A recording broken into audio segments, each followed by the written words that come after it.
Friends, आप सभी को करवा चौथ की बहुत बहुत बधाइयाँ। भगवान करे आप सभी सदा सुहागन रहे। चलिए फाइनली करवा चौथ आ ही गई है और दोस्तों आज चौथ का व्रत हमने सबने किया है। आशा है आप लोगों ने बाना रखा होगा सामने कहानी सुनने के लिए।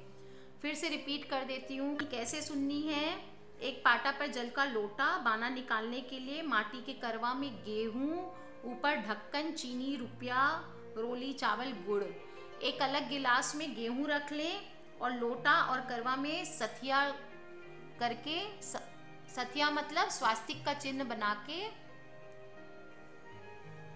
13 दाना गेहूं के हाथ में लेके कहानी सुननी है। तो चलिए मैं शुरू करती हूँ कथा। ध्यान से सुने और ये याद रहे आपको हुंकारा भरना है। कहाँ पे? जहाँ पे मैं पॉज करती हूँ। कथा सुनने का एक नियम होता है, मज़ेदार सा नियम है, वो ये कि हुंकारा देना पड़ता है। तो चलिए शुरू करती हूँ कथा। बहुत समय पहले की बात है। एक साहूकार के 7 बेटे और एक बेटी थी। बहन का नाम करवा था। सभी 7 भाई अपनी बहन से बहुत ही प्यार करते थे, यहाँ तक कि वे पहले उसको खाना खिलाते और बाद में स्वयं खाते थे। एक बार करवा चौथ पर उनकी बहन ससुराल से मायके आई हुई थी। शाम को जब भाई अपना व्यापार व्यवसाय बंद करके घर आए तो देखा उनकी बहन बहुत ही व्याकुल थी। सभी भाई खाना खाने बैठे और अपनी बहन से भी खाने का आग्रह करने लगे, लेकिन बहन ने बताया कि आज उसका करवा चौथ का व्रत है, जो कि निर्जल व्रत है, और वह खाना सिर्फ चंद्रमा को देखकर उसको अर्घ देकर ही खा सकती है। चूंकि चंद्रमा अभी तक नहीं निकला है, इसलिए वह भूख प्यास से व्याकुल हो उठी। सबसे छोटे भाई को अपनी बहन की हालत देखी नहीं गई और वह दूर पीपल के पेड़ पर एक दीपक चास के चलनी की ओट में रख देता है। दूर से देखने पर ऐसा प्रतीत होता है जैसे चतुर्थी का चांद उदित हो रहा हो। इसके बाद भाई अपनी बहन को बताता है कि चांद निकल आया है, तुम उसे अर्घ देने के बाद भोजन कर सकती हो। बहन खुशी के मारे सीढ़ियों पर चढ़कर चांद को देखती है और उसे अर्घ देकर खाना खाने बैठ जाती है। वह पहला टुकड़ा मुंह में डालती है तो उसे छींक आ जाती है। दूसरा टुकड़ा मुंह में डालती है तो उसमें बाल निकल आता है, और तीसरा टुकड़ा मुंह में डालने की कोशिश करती है तो उसके पति की मृत्यु का समाचार उसे मिल जाता है।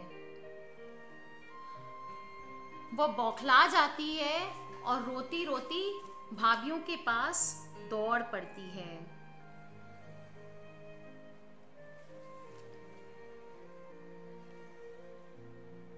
जैसे ही उसे पता चलता है उसकी भाभीयों को, तो वो उसे सच्चाई से अवगत कराती है कि उसके साथ ऐसा क्यों हुआ है।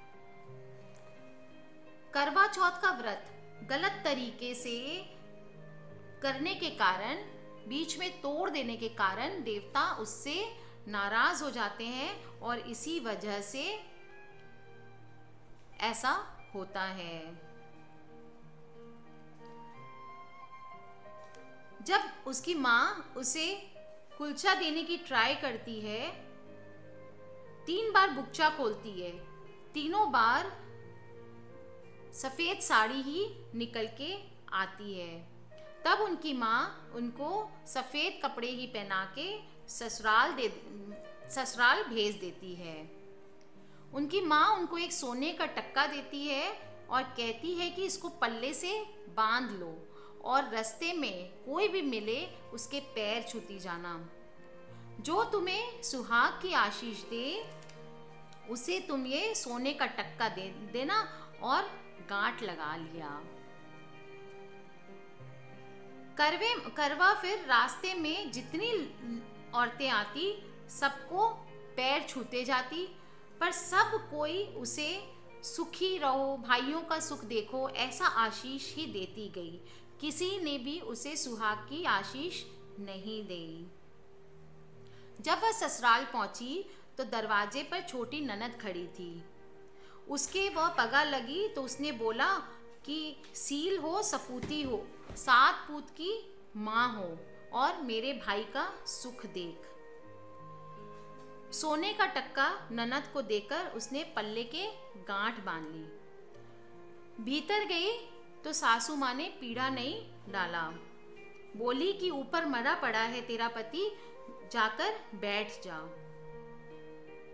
जब करवा ऊपर जाती है तो उसने देखा कि उसका पति मरा हुआ पड़ा है। वो उसके पास बैठ जाती है और उसको सेने लगती है। वह सच्चाई जानने के बाद निश्चय करती है कि वह अपने पति का अंतिम संस्कार नहीं होने देगी और अपने सतीत्व से उन्हें पुनर्जीवन दिला कर रहेगी। वह पूरे 1 साल तक अपने पति के पास बैठी रहती है, उनकी देखभाल करती है, उस शव की देखभाल करती है। उसके ऊपर उगने वाला सुई नुमा घास वह एकत्रित करती जाती है। 1 साल के बाद फिर करवा चौथ का दिन आता है। उसकी सास उसे रोज बची खुची रोटी दासी को देकर भेज देती और कहती, मरी सेवड़ी को रोटी दे आ। थोड़ी दिन बाद मंगसिर की चौथ आई और उससे बोली, करवो ले भाई की प्यारी, करवो ले दिन में चांद उगानी, करवो ले धनी भुकानी, करवो ले। तब वो कहती, हे चौथ माता, ये उजड़ी तो आप ही सुधारोगे, मुझे तो आपको सुहाग देना ही पड़ेगा। तब चौथ माता बोली कि जो पौ महीने की चौथ आएगी वो मेरे से बड़ी है, वो तुम्हें सुहाग देगी। इस तरह 12 महीने की चौथ आती गई और सब उसे ऐसे ही कहती गई कि मेरे से बड़ी चौथ आएगी, वो तुम्हें सुहाग देगी। फिर आसोज की चौथ आई और उसने बताया कि कार्तिक की चौथ तेरे पे नाराज है, वो आए तो तुम उसके पग पकड़ लेना, वो ही तुम्हें सुहाग का आशीर्वाद देगी। फिर जब कार्तिक की चौथ आई तो गुस्से में बोली कि भाइयों की प्यारी, करवा ले ले, दिन में चांद उगानी, करवा ले ले, धनी भुखानी, करवा ले ले, व्रत भांडनी, करवा ले ले।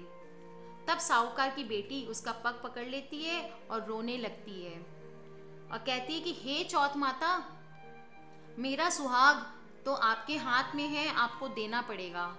तब चौथ माता कहती है, पापिनी हत्यारिणी, तू मेरा पाँव क्यों पकड़ कर बैठी है।